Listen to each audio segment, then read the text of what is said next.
Today I'm going to change the spark plugs on a Toyota Alphard. This is a 2007 model, and I'm going to use these nickel spark plugs, the K20 TTs, and they've got a, if you can see there, it's like a twin tipped electrode.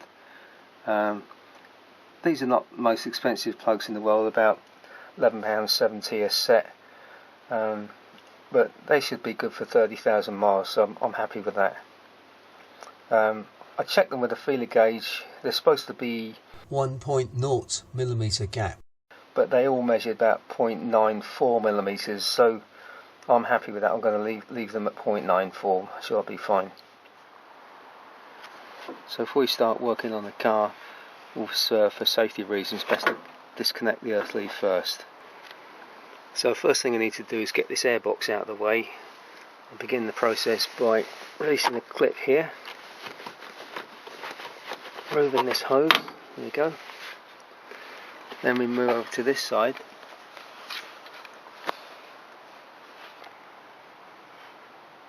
and I have to remove 2 more clips.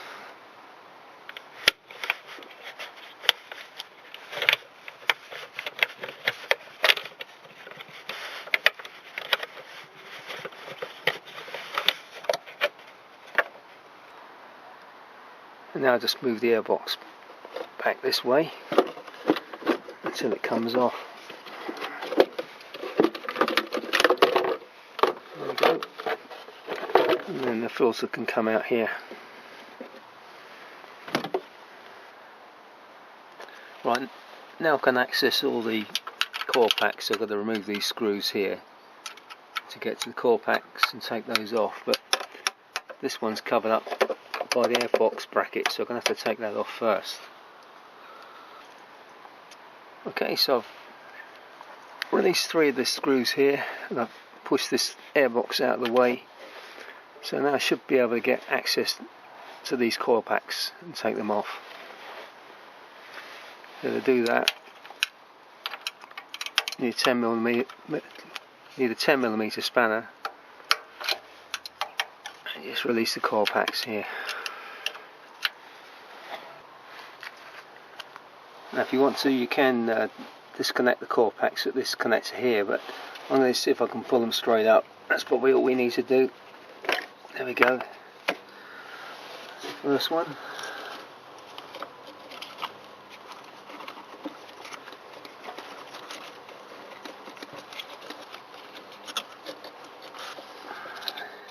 They're a bit tight. There we go. That's the second one.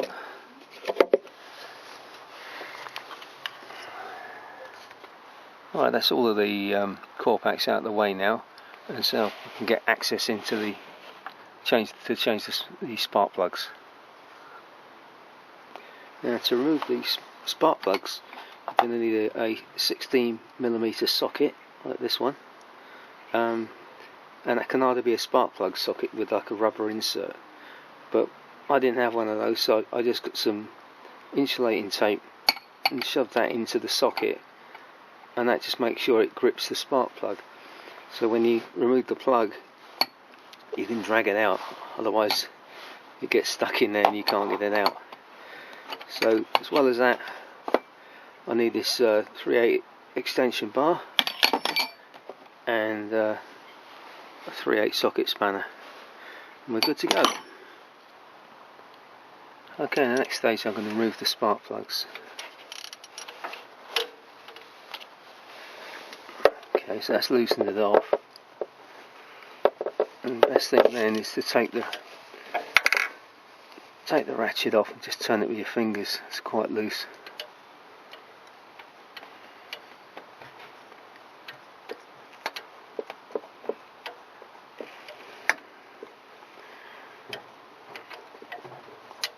And hopefully this is going to drag the spark plug out, because it's a long way down in the socket.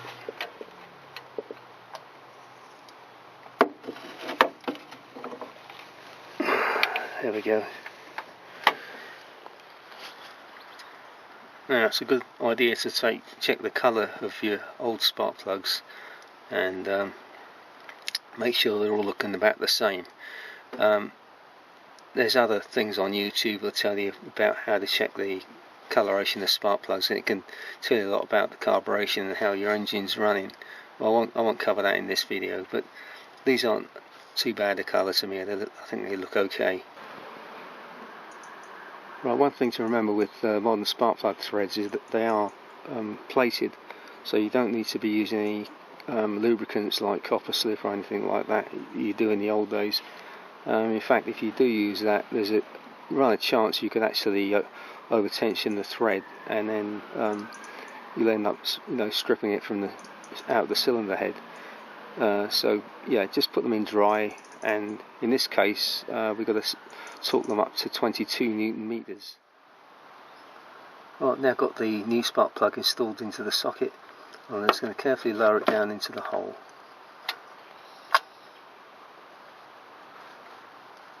And just turn it till you find it biting into the thread.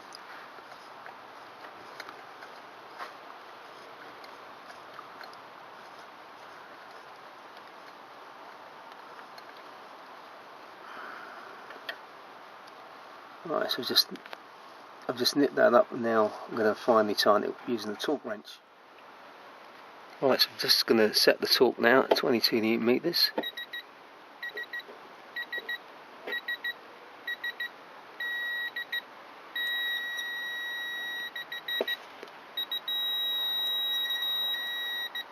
That's it.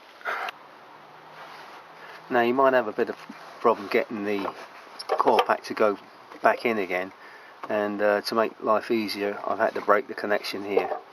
So it's just a quick release. You squeeze it here with your thumb, just wriggle it about, and it comes out, disconnects the coil pack. The next stage, put the screws back in the coil packs.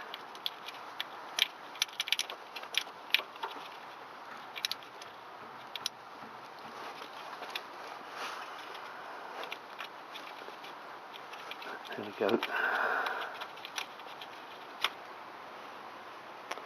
Okay, so make sure the coil packs are all tight. There's 4 screws there.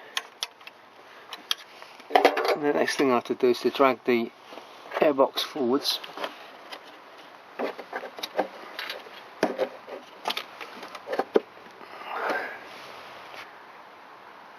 Now I'm going to put the screws back in the airbox. I've got one over there.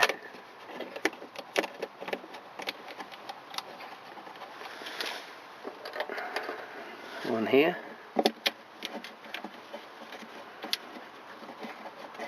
That's the long screw, by the way. These are 2 shorter screws.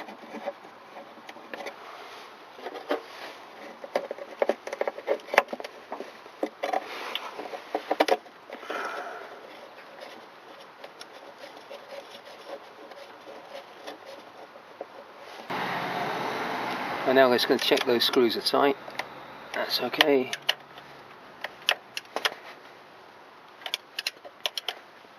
That's good. And one over here. All good. So now I'm just checking that the cabling's okay. Nothing's getting pinched anywhere. Looks good.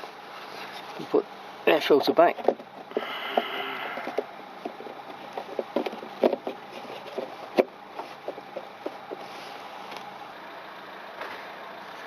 Next I'm going to replace the airbox. I've got these over centre catches to connect.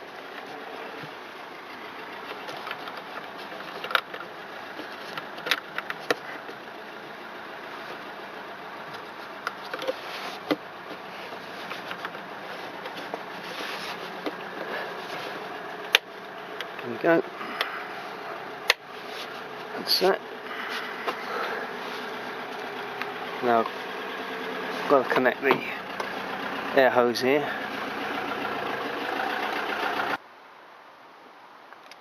Okay, so it's the hose on now. Now what's left is to use this little over centre catch on here to clamp the hose. There we go. Really simple. So that's it. Box is on, hose is on.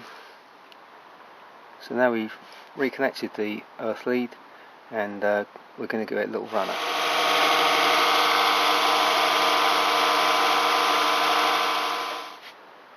So that's all running nicely now, and hope you enjoyed the video. Bye.